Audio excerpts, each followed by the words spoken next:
नमस्कार दोस्तों, grey market premium क्या होता है। दोस्तों, शेयर मार्केट में जो लोग नए हैं वो हमेशा ही एक टर्म सुनते हैं आईपीओ और ग्रे मार्केट प्रीमियम। बहुत लोग कंफ्यूज रहते हैं कि क्या है ये ग्रे मार्केट और इससे क्या होता है। बहुत लोग इस नाम से ही परेशान हैं कि इलीगल है, इसीलिए इसको ग्रे मार्केट बोला जा रहा है। और कुछ लोगों को तो यहाँ पे ये भी लगता है कि ये एक तरह की बैटिंग है। दोस्तों, ऐसी ही बहुत सारी कंफ्यूजन के बीच असली ग्रे मार्केट प्रीमियम का मीनिंग खो जाता है। लोग अपना अपना डेफिनेशन बना लेते हैं। आज की वीडियो में मैं आपको बताने वाला हूं कि ग्रे मार्केट प्रीमियम क्या होता है और ग्रे मार्केट प्रीमियम से कैसे आप शेयर लिस्टिंग से पहले लिस्टिंग गेन या लॉस के बारे में अंदाजा लगा सकते हैं। तो दोस्तों, ये सब जानकारी जानने के लिए वीडियो को एंड तक पूरा देखिए और साथ ही साथ चैनल को सब्सक्राइब कीजिए। और दोस्तों, उससे भी पहले मैं आपको एक चीज और बता देना चाहता हूं।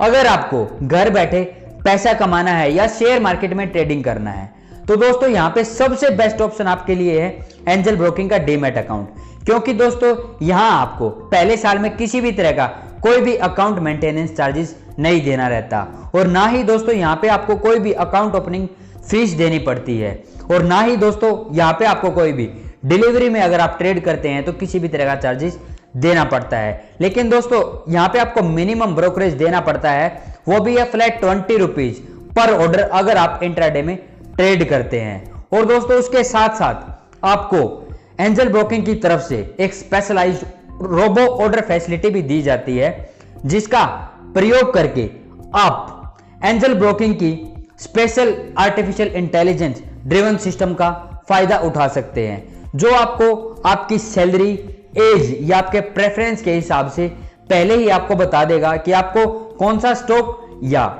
कौन सा इन्वेस्टमेंट प्लान लेना चाहिए।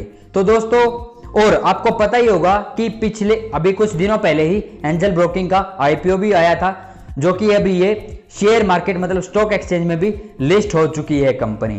तो दोस्तों आपको ये भी पता होगा कि ये इंडिया का नंबर 1 फुल सर्विस ब्रोकर है, जिसका मतलब ये है कि आपको एक स्पेशल एडवाइजर और पोर्टफोलियो मैनेजर जैसे अलग अलग एडवांटेज दिए जाते हैं। तो देर ना करिए, वीडियो के डिस्क्रिप्शन में दिए गए लिंक से अभी एंजल ब्रोकिंग में फ्री डीमैट अकाउंट खोलिए।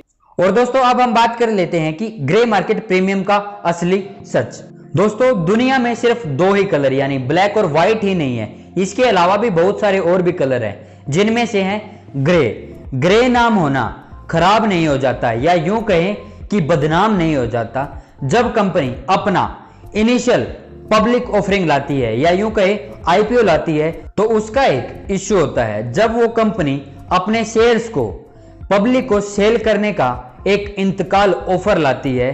तो दोस्तों उसमें अपने को एप्लीकेशन करना होता है। कंपनी के किए गए फिक्स इश्यू प्राइस में ये एप्लीकेशन की जाती है। फिक्स्ड शेयर का एक साइज होता है जिसमें आपको ये एप्लीकेशन करनी पड़ती है और उसके बाद शेयर्स की अलॉटमेंट होती है कंज्यूमर और क्लाइंट्स को।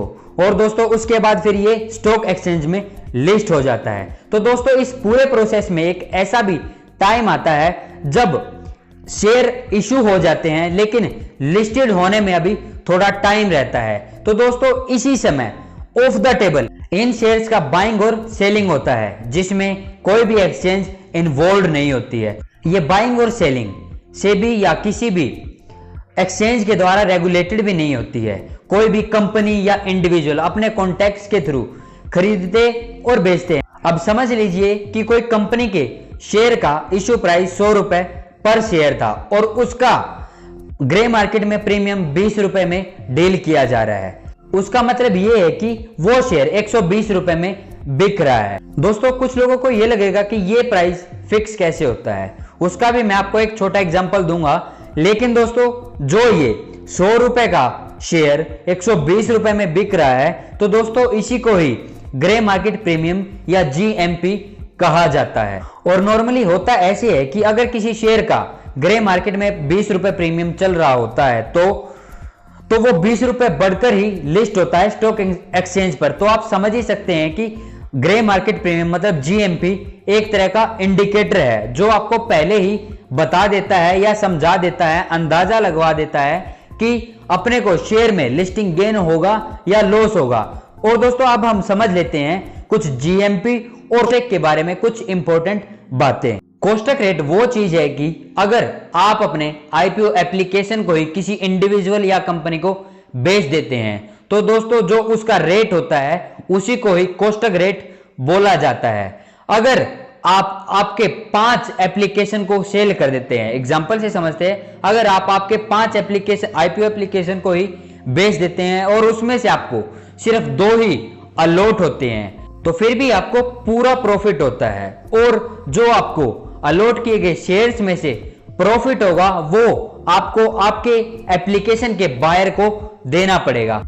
इसी तरीके से शेयर को लिस्ट होने से पहले ट्रेड करने के 2 तरीके हैं। पहला है आप अपने आईपीओ शेयर्स को ग्रे मार्केट में सेल या बाय कर सकते हैं। दूसरा है आप अपने आईपीओ एप्लीकेशन को ही बाय या सेल कर सकते हैं। तो दोस्तों ये 2 तरीके हैं जिससे आप लिस्ट होने से पहले ही अपने शेयर्स की बाइंग और सेलिंग कर सकते हैं। दोस्तों ग्रे मार्केट का ऑफिशियल आईपीओ मार्केट से कोई रिश्ता नहीं होता क्योंकि ग्रे मार्केट एक ओवर द काउंटर दी गई खुली दवाई की तरह होती है जिसका कोई रेगुलेशन नहीं है, इसीलिए यह बिल्कुल ही अनऑफिशियल है। दोस्तों इलीगल नहीं कह सकते, हम इसको अनऑफिशियल ही बोलेंगे। दोस्तों ध्यान में रखना बेहद ही जरूरी है, ये पूरा मामला शुरू होता है आईपीओ एप्लीकेशन के डेट बंद होने के बाद। कोई सेलर अपना आईपीओ एप्लीकेशन सेल करने के लिए ग्रे मार्केट के डीलर के पास जाता है।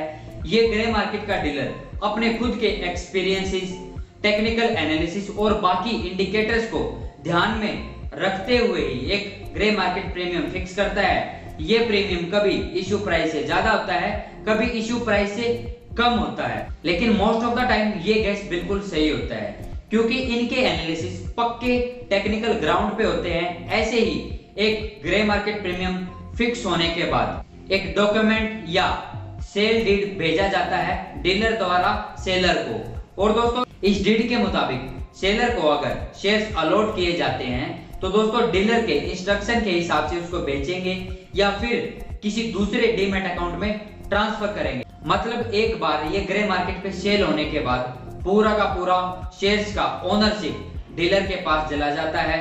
और दोस्तों अगर किसी कारणवश शेयर्स अलॉट नहीं होते हैं, सेलर को अगर शेयर अलॉट नहीं होते हैं कंपनी के द्वारा, तो दोस्तों ये एग्रीमेंट नल एंड वॉइड हो जाता है बिना किसी सेटलमेंट के। कहने का मतलब ये है कि किसी भी तरह का कोई पैसे का आदान प्रदान नहीं किया जाता। और दोस्तों कुछ लोगों का यहाँ पे ये भी पूछना रहता है या कहना रहता है कि ये ट्रांजैक्शन क्या टैक्सेबल होती है? तो दोस्तों ये बिल्कुल ही टैक्सेबल होती है। शॉर्ट टर्म कैपिटल गेन के हिसाब से ही इसमें अपने को टैक्स देना पड़ता है। अपने प्रॉफिट अमाउंट पे अपने को टैक्स देना पड़ता है। जितना भी हमने प्रॉफिट किया है उस पे अपने को शॉर्ट टर्म कैपिटल गेन के हिसाब से टैक्स देना पड़ेगा। उम्मीद करता हूं दोस्तों आपको आज की वीडियो अच्छी लगी होगी।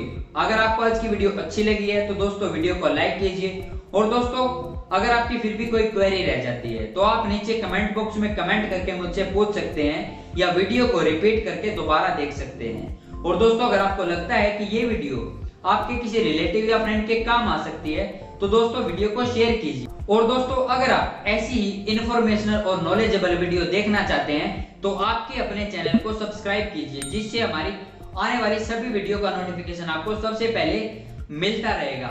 और दोस्तों अगर आप मुझसे सभी सोशल मीडिया हैंडल्स पे जुड़ना चाहते हैं तो दोस्तों वीडियो के डिस्क्रिप्शन में मैंने इन सभी का भी लिंक डाल दिया है, चाहे तो आप इनको भी जाके फॉलो या ज्वाइन कर सकते हैं। और दोस्तों मैंने आपको बता दिया कि वीडियो के डिस्क्रिप्शन में एंजल ब्रोकिंग का लिंक मैंने डाल दिया है, जहां पे आप अपना फ्री डीमैट अकाउंट ओपन करके आज से ही अपना स्टॉक्स में या म्यूचुअल फंड में अपना इन्वेस्टमेंट शुरू कर सकते हैं। आज के लिए दोस्तों वीडियो में इतना ही, मिलते हैं आने वाली किसी नई वीडियो में, तब तक के लिए नमस्कार।